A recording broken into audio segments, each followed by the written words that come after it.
Hi hello నమస్తే welcome back to the channel. నేను మీ రామ్. అనకాపల్లిలో ఒక దారుణమైన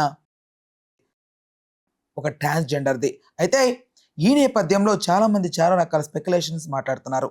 ప్రధానంగా ట్రాన్స్జెండర్దే తప్పు అని కొంతమంది మాట్లాడితే కాదు, ఎవరైతే హత్య చేశారో అతనిదని. అయితే ఓవరాల్గా ఈ స్టోరీ ఏంటనే అంశం గురించి ఒక చక్కటి వివరణ, ఒక పూర్తి విశ్లేషణ సినీ మరియు రాజకీయ విశ్లేషకులు దాసరి విజ్ఞాన్ గారిని అడిగి తెలుసుకుందాం. నమస్తే అన్న. అసలు ఎగ్జాక్ట్గా ఏం జరిగింది అనకాపల్లిలో? ఒకటి ఏ కేసు అయినా సరే డీసీపీ గారు కానీ ఏసీపీ గారు కానీ ఎవరైనా అక్కడ ఉంటారో వాళ్ళు ప్రెస్ మీట్ పెట్టి ఇది జరిగింది అని చెబితే తప్ప దాని గురించి మాట్లాడే హక్కు ఎవరికి లేదు. ఎందుకంటే స్పెక్యులేషన్స్ చేసి నిందితులను వీళ్ళు వాళ్ళు అని ఎలిగేషన్స్ పాస్ చేస్తున్నారు. ఇప్పుడు ఈ కేసులో కూడా పలానా అందరూ కూడా ఎప్పుడైనా సరే ఒక అబ్బాయిని నిందించినట్టుగా అబ్బాయిని నిందిస్తున్నారు, తనే చేశాడేమో అని. ఇప్పటి వరకు తేలలేదు. తేలక ముందే మీరు ఇప్పుడు ఈ వీడే చేశాడని వీళ్ళు గొడవలు చేస్తే ఏమవుతుందంటే వాడు ఎలాగూ లేడు కాబట్టి వాళ్ళ ఇళ్ళ మీదకి వెళ్తున్నారు. లోపల వాళ్ళ ఫ్యామిలీస్ వాళ్ళు ఎవరైతే ఉంటే వాళ్ళని రాళ్ళు వేసి కొట్టడం, టొమాటోలతో కొట్టడం, గుడ్లు ఇసరడం ఇలాంటివి చేస్తున్నారు. భావోద్వేగానికి గురైనప్పుడు ఆటోమేటిక్గా జరుపుతారు. మరి అంటే అది కరెక్ట్ నా ఉద్దేశం. భావోద్వేగానికి గురైతే అంటే వీడు నిందితుడా కాదా అని తేలక ముందే వీళ్ళు ఆవేశపడిపోయి ఒక ఇంటి మీద దాడి చేయడం ఎంతవరకు కరెక్ట్? చాలా తప్పది. ఎవడింటి మీద వీడు నిజంగా నిందితుడు అయినా సరే వాళ్ళ ఇంటి మీద దాడి చేయడం తప్పు. ఎందుకంటే వాళ్ళు కన్నారే తప్ప వీడికి బుద్ధులు నేర్పల. వీడు పిల్లలు చేసే ప్రతి నేరాలకి తల్లిదండ్రులు బాధ్యులు కాదు. అదొకటి మాత్రం గుర్తుపెట్టుకోవాలి. నెక్స్ట్ ఇప్పుడు జరిగింది ఏంటి, ఊరికి అలా వెళ్తూ ఉంటే అనకాపల్లిలో ఆ వై జంక్షన్ దగ్గరేమో ఒక 2-3 బాడీ పార్ట్లు.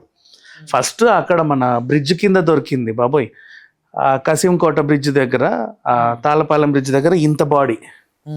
ఇది ఎవరిదా అని వాళ్ళు పోలీసులకి సమాచారం ఇస్తే మళ్ళీ ఆ డైట్ కాలేజ్ దగ్గర 2 ముక్కలు, వై జంక్షన్ దగ్గర 2 ముక్కలు, ఆ భయవరం దగ్గర అక్కడ ఒక ముక్క, ఇవన్నీ అతికి చేస్తేనేమో పలానా ట్రాన్స్జెండర్ దీపు అనే ఆవిడది ఈ బాడీ అని తేలింది.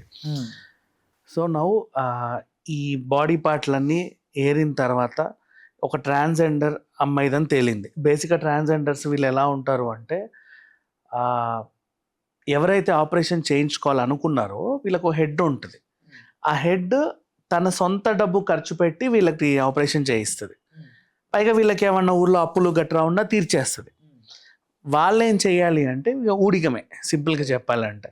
తన లైఫ్ లాంగ్ నువ్వు ఎక్కడైనా సరే నువ్వు తాళ్ళు చప్పట్లు కొట్టి ఏమైనా సంపాదిస్తావా, లేకపోతే పొదల చాటుకి వెళ్ళి ఇంకేమైనా రాచకార్యాలు ఎలగబెట్టి సంపాదిస్తావా, లేకపోతే షాప్ ఓపెనింగ్లకు వెళ్తావా, వాళ్ళ ఇష్టం. రైలే ఎక్కుతావా, సిగ్నల్ దగ్గర అడుక్కుంటావా, నీ దందాలో నెలకి ఇంత ఈవిడ కట్టాలి, 20,000 లేకపోతే ఎంతో కొంత చచ్చేదాకా. ఎందుకంటే నీ మీద అంత పెట్టుబడి పెట్టిన. ఇలా వాళ్ళు ఏం చేస్తారంటే ఒక గ్రూప్ నడిపి వాళ్ళందరినీ పోషిస్తూ ఉంటారు, వాళ్ళు ఈమెను పోషిస్తూ ఉంటారు. ఒక సైకిల్ అలా వెళ్తూ ఉంటుంది. ఇక్కడ ఏం చేసిందంటే ఈవిడకు ఆపరేషన్ అయినప్పటి నుంచి ఈ కమ్యూనిటీకి దూరంగా ఉంటుంది. ఏమైపోయింది, ఎక్కడికో వెళ్ళి బతుకుతుందిలే అనుకున్నారు. అప్పుడప్పుడు అడపా కనిపిస్తే ఓహో ఈ రోజే దిగిందేమో ఊరికి అనుకునేవాళ్ళు. అసలు విషయం ఏంటంటే అక్కడ బన్నీ అనే ఒక కుర్రాడితో సహజీవనం చేస్తుంది. బేసిక్ ఒక అమ్మాయితో సహజీవనం చేస్తేనే ఈ అబ్బాయిలు ఏంటి చెప్పుకోవడానికి నామూషి ఫీల్ అవుతారు. అలాంటిది ఇంకో ట్రాన్స్జెండర్తో ఉంటున్నానా అసలు చెప్పుకోరు. అలా గుట్టుగా ఉంటే ఇప్పుడు సడన్గా ఈవిడ ముక్కలై కనపడింది. నవ్వు దీంట్లో 3 అనుమానాలు బయట. ఒకటి, ఈవిడకి ట్రాన్స్జెండర్స్ కమ్యూనిటీకి ఏదైనా వాదోపవాదాలు వాగ్వివాదాలు జరిగి వాళ్ళు ఏమైనా ఈమెని నరికేసి ముక్కలుగా చేసి అక్కడిక్కడ పడేశారా, లేదు ఆ బాయ్ ఫ్రెండ్తో నన్ను పెళ్లి చేసుకో, లేదు నిన్నెవడు చేసుకుంటాడు, ఇలాంటి గొడవలు వచ్చినప్పుడు నీకు అంత ఖర్చు పెట్టా ఇంత ఖర్చు పెట్టా అని శాపనార్థాలు పెడితే ఆ గొడవ పెరిగి ఇతనేమన్నా చంపేసి ముక్కలు చేశాడా. నెక్స్ట్, బయట ఎవరైనా ఏ లారీ డ్రైవరో లేకపోతే ఇంకెవరితో ఈవిడికి ఇంకేమైనా అఫైర్స్ ఉన్నా, గొడవలు ఉన్నా వాళ్ళు ఏమైనా చేశారా, ఇలాంటి కోణాల్లో ఆలోచించే టైంలో సడన్గా ఒక టర్న్ తిరిగింది. ట్రాన్స్జెండర్స్ కమ్యూనిటీలన్నీ బయటకు వచ్చి న్యాయం జరగాలి, వాడిని ఉరి తీయాలి అని ఒకరిని నిందిస్తున్నారు వేలు పెట్టి. ఇక్కడ నేను తప్పు అంటున్నా. ఎందుకంటే అసలు ఆ అబ్బాయే చేశాడు అని వీళ్ళకి తెలియదు. పోలీసులు చెబితే అప్పుడు మీరు రియాక్ట్ అవ్వచ్చు, తప్పులేదు.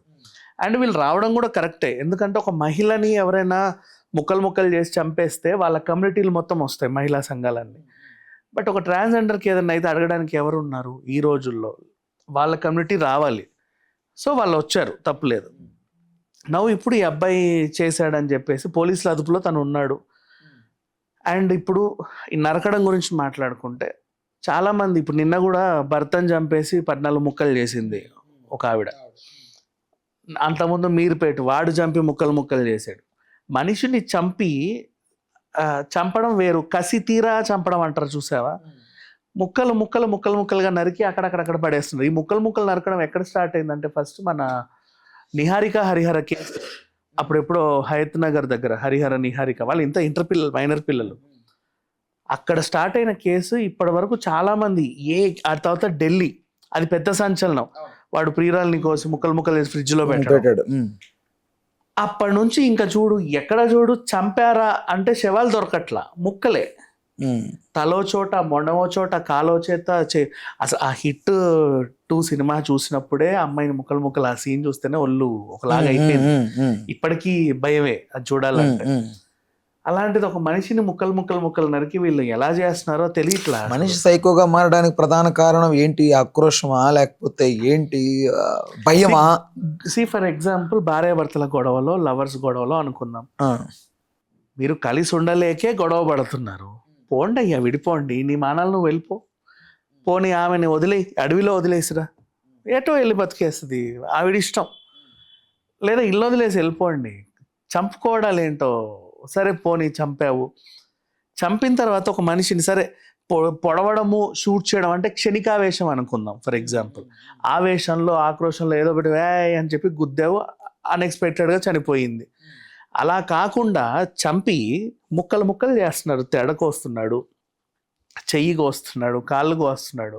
అంటే ఏం అనిపించట్లేదా వీళ్ళకి? ఒక మటన్ కోసినట్టుగా, మేకను కోసినట్టుగా ఇట్లా చేస్తుంటే ఇది ఎలా ఉంది? మన ఇండియాలోనే జరుగుతున్నాయి. ఇంకా దరిద్రం చెప్పాలి అంటే ఇప్పుడు వరల్డ్ రేషియోలో తీసుకుంటే ఈ మధ్య కాలంలో జరిగిన క్రైమ్స్లో అతిపెద్ద క్రైమ్ ఏంటంటే ఆ ఉక్రెయిన్, ఈ గాజా, ఈ దాడులు. వాళ్ళన్నా కాల్చి బాంబులు పెట్టి చంపేస్తున్నారు, గుట్టలు శవాలు. కానీ మన ఇండియాలోనే మనిషిని చంపి ముక్కలు నరికి ఒక్కొక్క దగ్గర పెట్టారు. అలాంటి కేసులు ఇప్పుడుకి ఒక 30 పైచిలకు. అది పెద్ద వరల్డ్ రికార్డ్. మళ్ళీ క్రైమ్లో ఒక రికార్డ్ అంటే ఇది ఇంకో రికార్డ్. మరి ఏం నేర్పాలనుకుంటున్నారో ప్రపంచాన్ని తెలియట్లా, బట్ ఇలా జరుగుతుంది. అంటే ప్రధానంగా మనిషి ఇలా మారడానికి గల కారణం ఏంటంటే ఏం చెప్తారు మీరు? ఏం చెప్పండి. ఇప్పుడు ఒకడికి చంపేంత కోపం వచ్చింది అన్నా కూడా వాడు మృగంలా మారాడురా, వాడిని నరికేస్తాడు, వాడికి దయా దాక్షిణ్యాలు ఉండవు, గొడ్డలతో నరుకుతాడు, తల తీసేస్తాడు, రైలు కింద తోస్తాడు, బండితో గుద్దుతాడు అనుకుందాం. ఈ ముక్కలు నరికేది ఎప్పటి నుంచి వచ్చిందో నాకు తెలియదు, బట్ అదే కొంచెం భయంకరంగా ఉంది. అంటే ద రీజన్ నువ్వు మనిషిని ఎట్లా చంపేసేవాడు లేడు, నీ పగ తీరట్లా ఇంకా కూడా. ట్రాన్స్జెండర్స్ అందరూ కూడా అతను ఫ్లెక్సీ మీద చెప్పులతో కొట్టడం, వీడి వల్ల అని చెప్పి ఇప్పుడు ఇతనే చేశాడు అని వాళ్ళు అలా అంటున్నారు. ఇతను ఒకవేళ చేశాడని పోలీసులు నిర్ధారిస్తే మీరు చేసే చర్యకు బాగుంది. వాడి దిష్టి బొమ్మ కాల్చడమో, చెప్పులతో కొట్టడమో, ఇట్స్ ఓకే. మీరు ముందు చేయడం వల్ల ఇన్ కేస్ వాడు ఒకవేళ ఇన్నోసెంట్ అయితే, ఇన్ కేస్ వీళ్ళు ఏం చేస్తున్నారంటే వాడు లేడు కాబట్టి వాళ్ళ ఫ్యామిలీ మీదకి వెళ్తున్నారు ఇళ్ళకి. గతంలో కూడా ఇలాంటిది ఒకటి జరిగింది.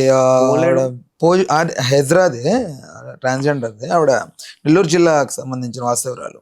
ఆవిడ ఒక దగ్గరికి వెళ్ళి వాళ్ళు స్వగ్రామానికి వెళ్ళి తిరిగి వస్తుండగా వాళ్ళు టక్ కత్తులు తీసి మర్డర్ చేసి చంపేశారు. అంత దారుణంగా వాళ్ళకే ఎందుకు ఆ కమ్యూనిటీ వాళ్ళకే ఉంటుంది అనేది. అయ్యో, ఇక్కడ ఎస్ఆర్ నగర్ లో చంపేశారు ఒక హిజ్రా, తోటి హిజ్రానే. అంటే ఒక కేసు, కొన్ని కేసులు మేము చూసింది ఎలా అంటే, ఇందాక నీకు స్టోరీ చెప్పా కదా, వాళ్ళకి వీళ్ళు ఆపరేషన్ చేయించి వాళ్ళ మీద ఖర్చు పెడతారు. ఖర్చు పెట్టాక వీళ్ళు ఇక్కడే ఊడిగం చేయాలని ఉంటది. అలా కాకుండా వాళ్ళు ఏంటంటే ఏదైనా హయ్యర్ డబ్బున్న పార్టీని పట్టుకొని వెళ్ళిపోయారు అనుకో, ఇలా పగ పెంచుకొని చంపేసిన వాళ్ళు కొంతమంది ఉన్నారు. అండ్ ఒక హిజ్రా ఒక అతన్ని బాగా ప్రేమిస్తుంది, అతన్ని ఇంకో హిజ్రా లేపుకుపోయినా సరే వీళ్ళకి కసి పెరిగి చంపే వాళ్ళని చూసాం. నెక్స్ట్ వీళ్ళు ఇక్కడ ఎప్పటి నుంచో ఈ కమ్యూనిటీలో ఉండి నెలకు 1,00,000 సంపాదిస్తారు. పలానా హిజ్రా వచ్చినప్పటి నుంచి రోజుకు 1,00,000 సంపాదిస్తుందని తెలిసిన అలా కూడా కుళ్ళు కుతంత్రాలతో చంపి నరుక్కున్న వాళ్ళని చూసాం. ఇవి నాట్ ఓన్లీ హిజ్రా, నార్మల్ మనుషుల్లోనూ కూడా ఇవే ఉంటాయి. వాళ్ళు కాబట్టి వాళ్ళు ఎలాగో మన సమాజంలో ఒక స్పెసిఫికేషన్, వాళ్ళని కొంచెం సపరేట్ గా చూస్తూ ఉంటాం కాబట్టి వాళ్ళలో కూడా ఇలా ఉంటారని. బట్ నాకు నచ్చిన అంశం ఏంటంటే ఇప్పుడు ఒక మహిళకి ఏదన్నా అయితే మహిళా సంఘాలు వచ్చినట్టుగా నిజంగా ఒక హిజ్రాకి అయినందుకు వీళ్ళందరూ వచ్చారు. అదే. ఇట్లాగే గతంలో ఇప్పుడు మొన్న మాదాపూర్ హోటల్లో, తాజా హోటల్లో హిజ్రాలు వెళ్ళి డబ్బులు కావాలి మాకు హోలీకి అని అడిగితే ఇవ్వనందుకు ఆ డస్ట్బిన్తో ఓనర్ తల పగల కొట్టింది ఒక హిజ్రా. అలాంటి ఇన్సిడెంట్స్ అయినప్పుడు కూడా వీళ్ళందరూ వచ్చి వాళ్ళకి తగిన శాస్తి చేయాలి. అంటే వాళ్ళకి అన్యాయం జరిగినప్పుడే అయ్యో బాబో నాకు అన్యాయం జరిగిందని లబోదిబం అనే కంటే కూడా వీళ్ళు చేసే నేరాలకు కూడా వాళ్ళు ఇలాగే ముందుకు వస్తే బెటర్. రైట్. ఓకే అన్న, థ్యాంక్స్ ఫర్ ఇన్ఫర్మేషన్.